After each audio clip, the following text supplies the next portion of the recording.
अपने जीवन को आशाओं से भरें और सुख एवं संपन्नता से परिपूर्ण जीवन जिए। भगवद गीता में सनातन धर्म की नीतियों का स्पष्ट वर्णन है। गीता में 18 अध्याय और 700 श्लोक हैं। इसी ज्ञान रूपी महासागर की कुछ बूंदें सार के रूप में यहाँ प्रस्तुत की गई हैं। इन बूंदों को ग्रहण करके आप अपने जीवन को आशाओं से भरें और सुख एवं संपन्नता से परिपूर्ण जीवन जिए। महाभारत के युद्ध के समय कुरुक्षेत्र की रणभूमि में भगवान श्री कृष्ण ने अर्जुन को जो उपदेश दिया है, उन्हीं उपदेशों का संकलन है श्रीमद् भगवद गीता। असल में यह उपदेशों का संकलन प्रश्न और उत्तर के रूप में है। अर्जुन कई प्रश्नवाचक चिन्हों के भंवर में फंसे हुए होते हैं और भगवान श्री कृष्ण इन्हीं प्रश्नों का उत्तर देते हुए अर्जुन को इस चक्रव्यूह से बाहर निकालते हैं। भगवद गीता ही है जो आधुनिक युग में समस्याओं से घिरे हुए मनुष्य को एक कर्मशील जीवन जीने के लिए प्रेरित करती है। गीता ऐसे प्रेरणादायक संदेशों का महासागर है जो जीवन से निराश मनुष्य को आशाओं से भर देती है।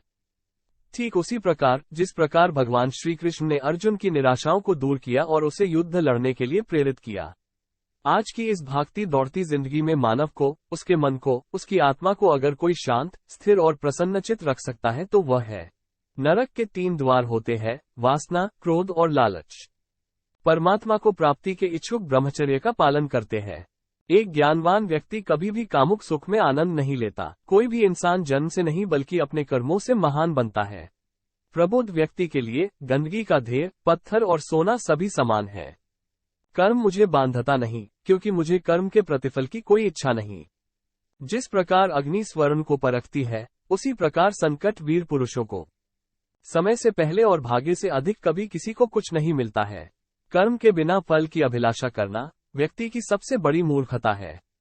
ये सृष्टि कर्म क्षेत्र है, बिना कर्म किए यहाँ कुछ भी हासिल नहीं हो सकता।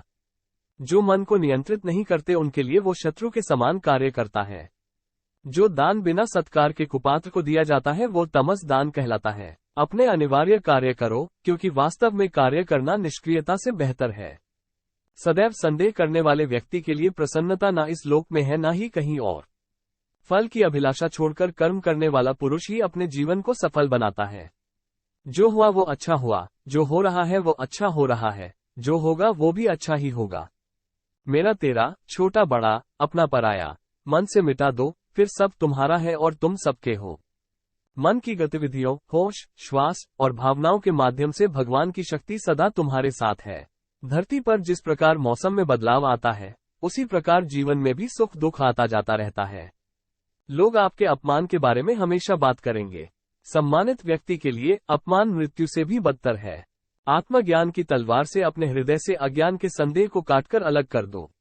उठो, अनुशासित रहो। सफलता जिस ताले में बंद रहती है वो 2 चाबियों से खुलती है। एक कठिन परिश्रम और दूसरा दृढ़ संकल्प।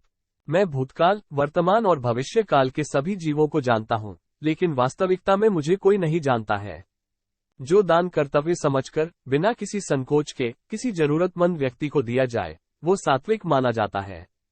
जो पुरुष सुख तथा दुख में विचलित नहीं होता और इन दोनों में संभाव रहता है, वो निश्चित रूप से मुक्ति के योग्य है। कर्म वो फसल है जिसे इंसान को हर हाल में काटना ही पड़ता है, इसलिए हमेशा अच्छे बीज बोए ताकि फसल अच्छी हो। जो लोग भक्ति में श्रद्धा नहीं रखते, वे मुझे पा नहीं सकते। अतः वे इस दुनिया में जन्म मृत्यु के रास्ते पर वापस आते रहते हैं। मैं धरती की मधुर सुगंध हूँ, मैं अग्नि की ऊष्मा हूँ। सभी जीवित प्राणियों का जीवन और सन्यासियों का आत्मसंयम भी मैं ही हूँ। वो जो सभी इच्छाएं त्याग देता है और मैं और मेरा की लालसा और भावना से मुक्त हो जाता है, उसे शांति प्राप्त होती है। मेरे लिए ना कोई घृणित है ना प्रिय, किंतु जो व्यक्ति भक्ति के साथ मेरी पूजा करते हैं वो मेरे साथ हैं और मैं भी उनके साथ हूँ। मनुष्य को जीवन की चुनौतियों से भागना नहीं चाहिए और न ही भाग्य और ईश्वर की इच्छा जैसे बहानों का प्रयोग करना चाहिए।